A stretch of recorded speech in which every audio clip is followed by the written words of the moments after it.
আসসালামু আলাইকুম, আমি শাহরিন সেজুতি, ফরএভার লিভিং প্রোডাক্টের একজন গর্বিত বিজনেস ওনার। আমাদের সাথে আছেন ফরএভার লিভিং প্রোডাক্টসের সম্মানিত সিনিয়র ম্যানেজার, এলিট গ্রুপের co-founder and chief associate director এবং আমাদের সকলের প্রিয় মোহাম্মদ জাহিদ হাসান বস। বস আসসালামু আলাইকুম। ওয়ালাইকুম আসসালাম। বস কেমন আছেন? জি আলহামদুলিল্লাহ, আপনি ভালো আছেন? আলহামদুলিল্লাহ বস, আমিও ভালো আছি। বস আপনার কাছে আমাদের একটি প্রশ্ন হচ্ছে, বর্তমান যুগের সাথে তাল মিলিয়ে এজ এ স্টুডেন্ট এবং আমাদের ইয়ং জেনারেশনের কেরিয়ার বিল্ড আপের ক্ষেত্রে এবং আমাদের কেরিয়ারটি সফলভাবে গড়ার ক্ষেত্রে আমাদের ঠিক কোন কাজগুলো করতে হবে, যদি আমাদের সকলের উদ্দেশ্যে একটু বলতেন। ধন্যবাদ আপনাকে।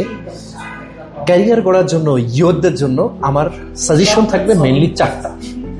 প্রথমত, আমরা ইয়ুথরা একটা ফিক্সড মাইন্ডসেটের ভিতরে রয়ে গেছি।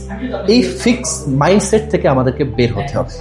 আমরা যেমন মাইন্ডসেট চিন্তা ভাবনা করি, আমাদের এসএসসি, ইন্টার, অনার্স, মাস্টার্স, এভাবে চাকরি প্রিপারেশন আফটার দ্যাট জব।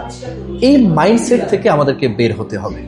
আমাদেরকে বক্সের বাইরে চিন্তা করতে হবে। কারণ খেয়াল করে দেখুন, আজকের লাইফে যারা বড় কিছু করছে তারা অ্যাভারেজ চিন্তার ভিতরে নাই, তারা ডিফারেন্ট কিছু করার চিন্তা করছে। সো ইয়ুথ জেনারেশন যদি লাইফে বড় কিছু করতে চান, আপনি বর্তমান সময়ে কোন অপরচুনিটি, কোন বিষয় খুব দ্রুত গ্রো করছে এবং ফিউচারে তার মার্কেট থাকবে এমন অপরচুনিটি তালাশ করে আপনি একটু বক্সের বাইরে চিন্তা করেন। দ্বিতীয় গুরুত্বপূর্ণ পয়েন্ট, আপনাকে আপনার লাইফের কিছু অর্জনের জন্য স্বপ্ন দেখতে হবে। কথায় আছে, স্বপ্নবিহীন মানুষ মৃত ব্যক্তির সমান।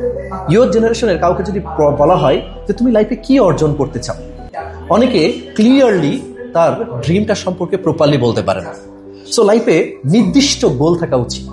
আমি লাইফে এত টাকা উপার্জন করতে চাই, আমি লাইফে আমার এমন এমন সাকসেস চাই, আমি আমার ফ্যামিলিকে জিনিস দিতে চাই, আমি সমাজের জন্য এতটুকু কন্ট্রিবিউশন করতে চাই। সো আমাদেরকে লাইফে ড্রিম দেখতে হবে, স্বপ্ন দেখতে হবে। জন্যই বলা হয় স্বপ্নবিহীন মানুষ মৃত ব্যক্তির সমান। যে স্বপ্নটা দেখবেন, অবভিয়াসলি সেই স্বপ্নের সাথে একটা ডেডলাইন ফিক্সড করবেন। বলা হয় একটা চিঠি কোথাও পৌঁছাবে না যদি প্রেরক প্রাপকের ঠিকানা না দেয়। আপনি স্বপ্ন দেখলেন, বাট এই স্বপ্নটা কবে অর্জন করতে চান, এখন এটা যদি নির্দিষ্ট কোনো ডেট না দেন, তাহলে সেটা কখনোই অর্জন করা সম্ভব না। সো স্বপ্ন সেটা দেখেন এবং অবশ্যই সেটার একটা ডেডলাইন ফিক্সড করেন। তৃতীয় খুবই গুরুত্বপূর্ণ পয়েন্ট, আপনাকে একটা নেটওয়ার্ক বিল্ড করতে হবে। দেখুন, ইয়ুথ জেনারেশনে অনেক ছেলে মেয়েরা আছে আজকে ঘরবন্দি, সারাক্ষণ ফোনের ভিতরে পড়ে থাকে। আপনাকে ভিন্ন ভিন্ন মানুষের সাথে মিশতে হবে, নতুন নতুন নেটওয়ার্ক বিল্ড করতে হবে। কারণ আপনি লাইফে যদি একটা গণ্ডির মধ্যে থাকেন, একটা ব্যারিয়ারের মধ্যে থাকেন, তাহলে আপনি দুনিয়াটা চিনবেন না। আপনার নেটওয়ার্ক বিল্ড করতে হবে। খেয়াল করে দেখেন, যেই সমাজে যেই ব্যক্তিগুলো বড় কিছু করছে তাদের একটা নেটওয়ার্ক আছে। উদাহরণস্বরূপ আইমান সাদিক, আজকে তার কাছে বিশাল একটা নেটওয়ার্ক আছে। এই নেটওয়ার্ক থাকার কারণে তার কাছে নেটওয়ার্ক, দ্যাটস মিন সম্পদটা খুব দ্রুত চলে আসছে। সো লাইফে যদি আপনি বড় কিছু করতে চান, ইয়ুথ জেনারেশনের ক্ষেত্রে বিশেষ করে, আপনাকে অবভিয়াসলি এটা নেটওয়ার্ক বিল্ড করতে হবে।